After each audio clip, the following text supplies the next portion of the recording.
नमस्कार, मैं हूं रश्मि किरण और आप देख रहे हैं इंडिया टाइम 24 न्यूज। यूपी की राजधानी में एक हफ्ते से पुलिस और वकीलों के बीच चल रहा विवाद थमने का नाम नहीं ले रहा है। सोशल मीडिया पर लखनऊ के कोर्ट परिसर का एक वीडियो वायरल है जिसमें एक पुलिस अधिकारी से कुछ वकील गाली गलौज करते नजर आ रहे हैं।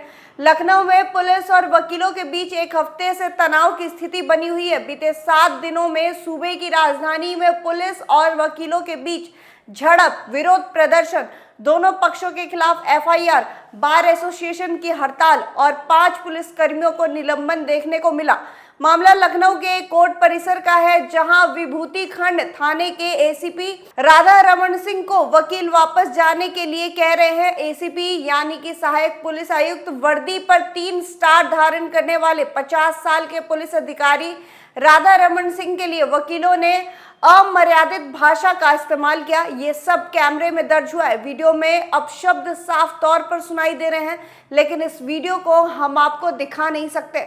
सूत्रों के हवाले से बताया गया है कि राधा रमन सिंह वकीलों से बातचीत करने के लिए कोर्ट पहुंचे थे। उन्होंने बताया कि पिछले दिनों पुलिस और वकीलों के बीच टकराव हुआ था। इस दौरान दोनों पक्षों के खिलाफ मुकदमे लिखे गए थे। घटना की शुरुआत होली के दिन यानी 14 मार्च को हुई। रिपोर्ट के मुताबिक 14 मार्च 2025 की शाम वकील सौरभ वर्मा को मालूम पड़ा कि उनके 3 साथी वकील शिवम पान, शुभम यादव और अभिषेक सिंह को पुलिस थाने में पीट रही है। जब वो थाने में पहुंचे तो उन्होंने देखा कि कई पुलिसकर्मी उनके साथियों को बुरी तरह से पीटते नजर आ रहे थे। इस दौरान वकीलों को गालियां भी दी जा रही थी। उनके पेशे का मजाक उड़ाया गया था।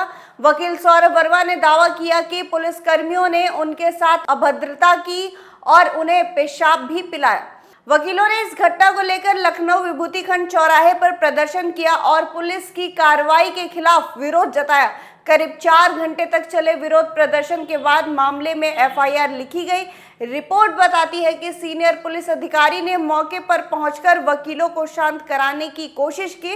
इस दौरान विभूति खंड थाने के एसएचओ पंकज कुमार सिंह सहित 8 पुलिस वालों के खिलाफ भारतीय न्याय सुरक्षा संहिता के तहत एफआईआर दर्ज की गई। इसमें धारा 115(2) जानबूझकर चोट पहुंचाना, धारा 352 जानबूझकर अपमान करना, धारा 309(4) लूटपाट, धारा 351(3) जान से मारने की धमकी देने के अलावा धारा 191 दंगा फैलाना भी शामिल है। रिपोर्ट के मुताबिक थाने के अंदर वकीलों और पुलिस कर्मियों के बीच तीखी झड़प हुई। हालात उस वक्त बिगड़े जब वकीलों ने पुलिसकर्मी की वर्दी फाड़ दी। इस दौरान पुलिसकर्मियों को निशाना बनाया गया। इसके बाद पुलिस ने कार्रवाई करते हुए करीब 150 वकीलों के खिलाफ केस दर्ज किए। वकीलों में इस बात को लेकर नाराजगी फैल गई। अवध बार एसोसिएशन ने 17 मार्च को एक दिन की हड़ताल की घोषणा की।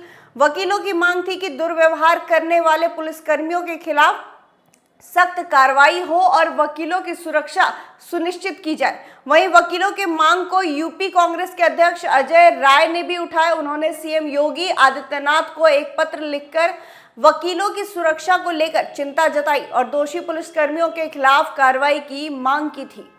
इसके बाद 18 मार्च को इस मामले में संबंधित 5 पुलिसकर्मियों को लाइन हाजिर कर दिया गया है। इसमें एक अन्य इंस्पेक्टर, 2 दारोगा और 2 सिपाही शामिल हैं। आपको बता दें कि पुलिस और वकीलों के बीच हुए विवाद और मामले में दर्ज एफआईआर की जांच गोमती नगर थाने में कराई जा रही है। लेकिन राधा रमन सिंह के साथ की गई बदसलूकी से लगता है कि लखनऊ में फिलहाल वकीलों और पुलिस के बीच तनाव शांत नहीं हुआ है। अभी लेंगे एक छोटा सा ब्रेक और ब्रेक के बाद वापस लौटेंगे दूसरी खबर पर।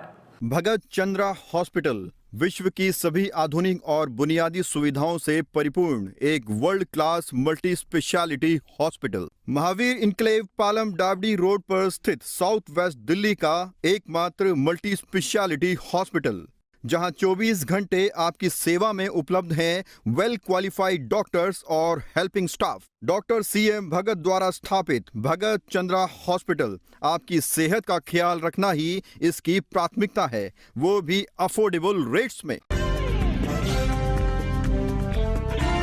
ब्रेक के बाद आपका स्वागत है। दिल्ली सरकार ने अधिकारियों के लिए सख्त निर्देश जारी किए हैं, जिसके तहत अब सांसदों और विधायकों के फोन कॉल, पत्र और संदेशों का तुरंत जवाब देना अनिवार्य होगा। सामान्य प्रशासन विभाग यानी कि जीएडी द्वारा शुक्रवार को जारी परिपत्र में स्पष्ट किया गया है कि यदि किसी अधिकारी ने इन निर्देशों का पालन नहीं किया तो उसके खिलाफ अनुशासनात्मक कार्रवाई की जाएगी। ये कदम ऐसे समय पर उठाया गया है जब विधानसभा अध्यक्ष विजेंद्र गुप्ता ने कुछ अधिकारियों के गैर जिम्मेदाराना रवैये की शिकायत की थी। विधानसभा अध्यक्ष विजेंद्र गुप्ता ने मुख्य सचिव धर्मेंद्र को पत्र लिखकर बताया कि कई अधिकारी विधायकों के पत्र, कॉल और संदेशों को न सिर्फ नजरअंदाज कर रहे हैं बल्कि उन्हें स्वीकार तक नहीं कर रहे हैं। इस मामले को गंभीरता से लेते हुए मुख्य सचिव ने सभी अधिकारियों को निर्देश दिया है कि वो विधायकों और सांसदों के संपर्क का तत्काल जवाब दें। परिपत्र में कहा गया है कि अधिकारियों को विधायकों और सांसदों के साथ व्यवहार करने में सरकारी प्रोटोकॉल का सख्ती से पालन करना होगा। मुख्य सचिव नवीन कुमार चौधरी द्वारा जारी आदेश में कहा गया है कि अब ऐसा कोई अवसर नहीं आना चाहिए जब जनप्रतिनिधियों को अधिकारियों की लापरवाही शिकायत करनी पड़े। इन निर्देशों की अवहेलना करने पर सख्त अनुशासनात्मक कार्रवाई होगी और संबंधित अधिकारी के मूल्यांकन में इसे नकारात्मक रूप से देखा जाएगा।